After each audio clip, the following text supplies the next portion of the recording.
Здравствуйте. На телеканале «Новый век» программа «Вызов 112». В студии Эльвира Фазлиева.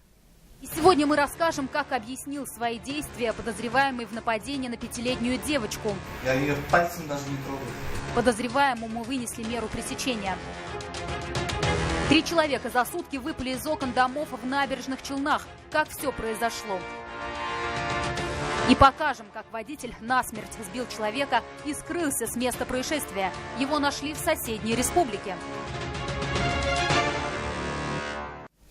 В Казани задержан подозреваемый в насильственных действиях сексуального характера в отношении 5-летней девочки.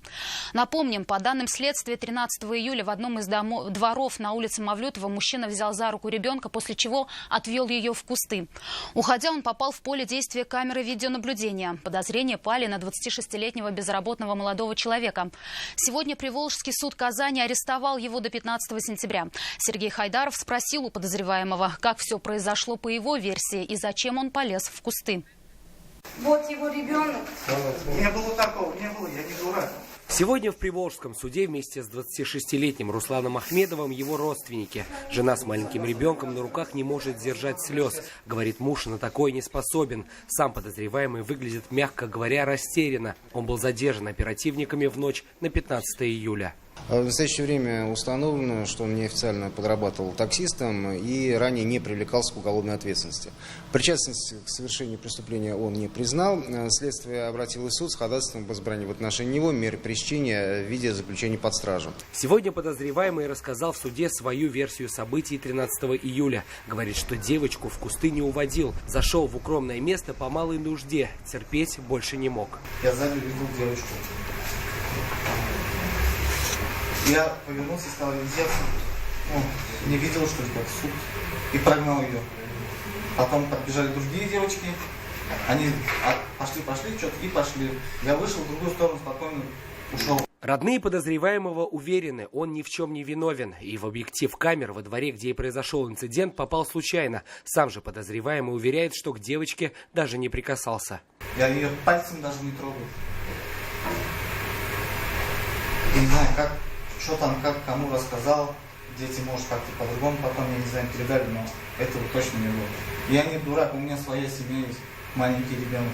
Теперь увидеться со своей семьей мужчина сможет не скоро. Судом выбрана мера пресечения в виде заключения под стражу. До 15 сентября он будет находиться в следственном изоляторе. Сергей Хайдаров, Азат Самигуллин, «Вызов 112». Мотоциклист погиб сегодня около 3 часов дня в Атнинском районе Татарстана. Столкновение байкера и «Лады Калина» произошло на мосту через реку Ашит. По предварительным данным, мужчина, что управлял мотоциклом, не справился с управлением в повороте, выехал на встречную полосу и столкнулся с легковушкой. Очевидцы рассказали, что от удара мотоцикл отбросило назад на 5 метров. Мужчина же от инерции пролетел на 10 метров вперед. Он погиб на месте происшествия. К слову, сегодня мотоциклисту исполнился 31 год. 6 человек, в том числе 2-летний ребенок, пострадали в результате аварии в Набережных Челнах. На пересечении улицы Татарстана и проспекта Сюмбике столкнулись «Лада» 12-й модели и «Рено Сандеро». В результате аварии пострадал 35-летний водитель иномарки, его 2-летний сын и 46-летняя пассажирка. 21-летний водитель отечественного автомобиля, его пассажиры, одному 20, другому 21 год, также получили различные травмы. Все 6 человек были госпитализированы. По предварительным данным, водитель «Лады» выехал на перекресток на запрещающий сигнал светофора. Крупная авария произошла на участке трассы Набережные Челны – Нижнекамск. Недалеко от аэропорта Бегишева лоб в лоб столкнулись автомобили Део Некси и Шевроле Авео. По предварительной информации, один из водителей получил переломы обеих ног, второго зажало в иномарке, его извлекали спасатели. Еще одно серьезное ДТП произошло в эти выходные в Заинском районе. Автомобиль Шевроле Нива под управлением 41-летнего мужчины вылетел в кювет и перевернулся. В результате один из пассажиров, 50-летний челнинец, погиб на месте. Остальные получили травмы. По предварительной версии, водитель не справился с управлением. Бездыханное тело мужчины обнаружили на трассе М7 на разделительной полосе в Рыбно-Слободском районе. Нашли его около 4 часов утра в минувшую пятницу. Никаких машин рядом не было.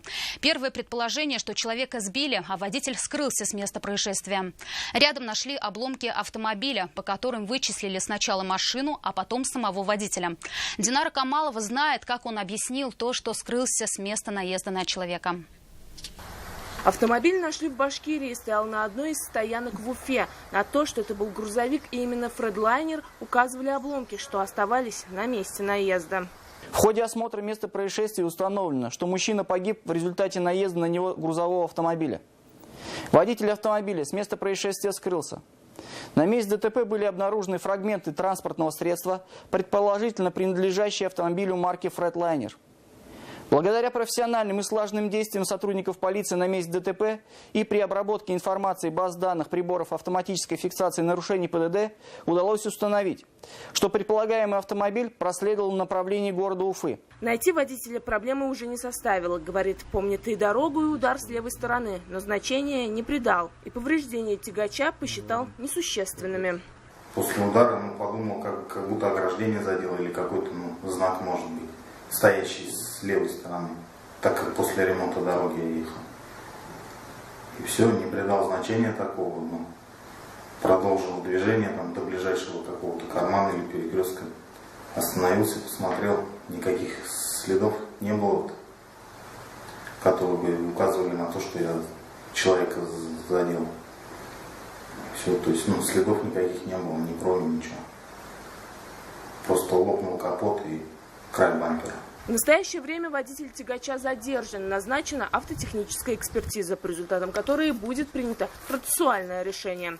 Динара Камалова, вызов 112. 3 человека погибли за сутки, сорвавшись с высоты в Набережных Челнах. Все 3 скончались до приезда медиков. 41-летний челнинец, состоявший на учете в психоневрологическом диспансере, пытался выбраться из квартиры по связанным простыням. Но они не смогли удержать мужчину. Похожий случай произошел в другом доме. Там 46-летний мужчина пытался выбраться из квартиры по электрическим проводам. По предварительным данным, в субботу, то есть накануне произошедшего, мужчина стал выпивать спиртные напитки и продолжит это делать в воскресенье. При этом он попросил у супруги денежные средства на приобретение спиртного, однако та сказала ему, что даст денег только после того, как он выспится и поест. В результате, дождавшись, когда домашние заснули, мужчина вышел на балкон 7-го этажа, вытащил электропровод и попытался по нему спуститься вниз. А сегодня из окна 9-го этажа выпала 35-летняя женщина. Спасти ее также не удалось. Она не была прописана в этом доме. В настоящее время все обстоятельства произошедшего выясняют следователи. Тело 13-летнего подростка обнаружили неподалеку от одного из садоводческих товариществ Кировского района города Казани. У него были признаки поражения электрическим током. Следственный комитет сейчас проводит проверку по факту смерти подростка. По предварительным данным, подросток вместе со своим приятелем забрались на крышу заброшенной бытовки, чтобы поиграть там в карты. Однако в этот момент подросток случайно задел свисавшие над бытовкой провода, находившись под напряжением. В результате удара током молодой человек скончался на месте спустя несколько минут. На улице Гладилова водитель «Лады» 14-й модели снес металлический столб, на котором крепились 2 дорожных знака. В случившемся мужчина обвинил водителя совсем другого автомобиля. Правда, больше ничего не уточнял. Но вот очевидцы произошедшего рассказали Альбине Минибаевой, что мужчина перед тем, как сесть за руль, изрядно выпил. И именно его затуманенное сознание послужило причиной аварии. Подрезано, все нормально. Двигался по улице Гладилова в сторону Кировской дамбы, как вдруг его подрезал другой автомобиль.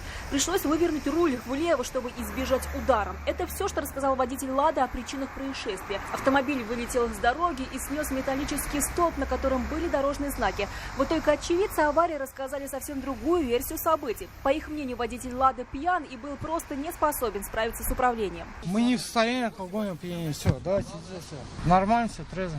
Одними только словами убедить автоинспектора в том, что его состояние позволяет садиться за руль, у мужчины не получилось. Сотрудники ДПС попросили водителя пройти тест на содержание алкоголя в крови. Но и от этой процедуры, впрочем, как и от дальнейших комментариев, мужчина отказался. Уберите, пожалуйста, свой микрофон. Я не хочу вам давать никакие интервью. Удар оказался такой силой, что машина протащила на капоте уже сломанный столб несколько метров. Сам же водитель не пострадал, его автомобиль был отправлен на штрафстоянку. Дальше мужчина пошел уже пешком. Так, вероятно, передвигаться он будет и впредь. За отказ от медицинского свидетельствования наказание предусмотрено точно такое же, как и за нахождение за рулем в нетрезвом виде. Альбина Минибаева, Динара Камалова, Константин Бушуев. Вызов 112. Это все, о чем мы успели вам рассказать. В студии была Эльвира Фазлиева. До встречи и не бросайте вызов судьбе. Вдруг она его примет.